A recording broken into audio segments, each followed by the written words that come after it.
General தமிழ்ல நமக்கு எப்பயுமே ஒரு இடத்துல பிரச்சனை வரும். அதுதான் வந்து பிழை திருத்தம் அப்படிங்கிற பகுதி. அதுலயும் ஒருமை பன்மைகள்ல வந்து நமக்கு நிறைய இடங்கள்ல வந்து நம்ம மிஸ்டேக் பண்ணுவோம்.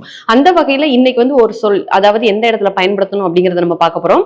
அதுதான் ஆவர், இன்னொன்னு ஆவார் அப்படிங்கிறது. நம்ம இந்த ஆவர் அப்படிங்கிறதும் ஆவார் அப்படிங்கிற ரெண்டுமே ஒண்ணுன்னு தான் நம்ம ரொம்ப நாளா நினைச்சிட்டு இருக்கோம். இந்த ரெண்டு சொற்களையும் நம்ம எந்த இடத்துல பயன்படுத்தணும் அப்படின்னு பாத்தீங்கன்னா, படற்கை பன்மையில தான் நம்ம வந்து இந்த சொற்களை வந்து பயன்படுத்த போறோம். அப்போ படற்கை பன்மை.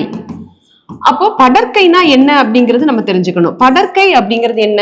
திணை, அதாவது இடங்கள் அப்படின்னு நம்ம கேள்விப்பட்டிருப்போம் இல்லையா? தன்மை, முன்னிலை, படற்கைன்னு 3 கேள்விப்பட்டிருப்போம். அந்த தன்மைனா என்னன்னு பாத்தீங்கன்னா, நான் என்ன பத்தி சொல்றதா வந்து தன்மை. அதே நேரத்துல, அதாவது நான் சென்றேன் அப்படின்னு சொல்றோம் இல்லையா, அது வந்து தன்மைன்னு சொல்றோம். நீ சென்றாய் அப்படிங்கிறது முன்னிலை. நமக்கு முன்னால் இருக்கவங்களை பத்தி சொல்றது முன்னிலை அப்படின்னு சொல்றோம்.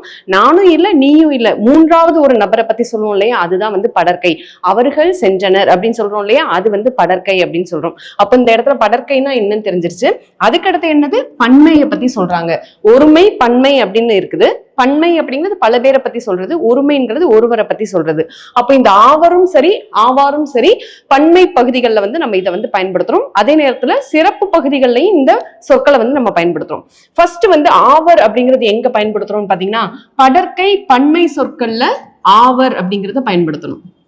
அப்போ அவர்கள் நல்லவர்கள் ஆவர், புரியுதா? இந்த இடத்துலதான் நம்ம என்ன சொல்றோம்? ஆவர் அப்படிங்கிறத பயன்படுத்துறோம்.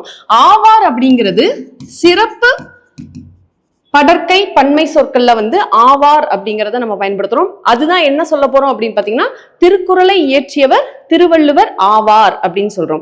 அதே நேரத்தில் வேற எப்படி சொல்லலாம்? அவர்கள் சான்றோர்கள் ஆவார். புரியுதா?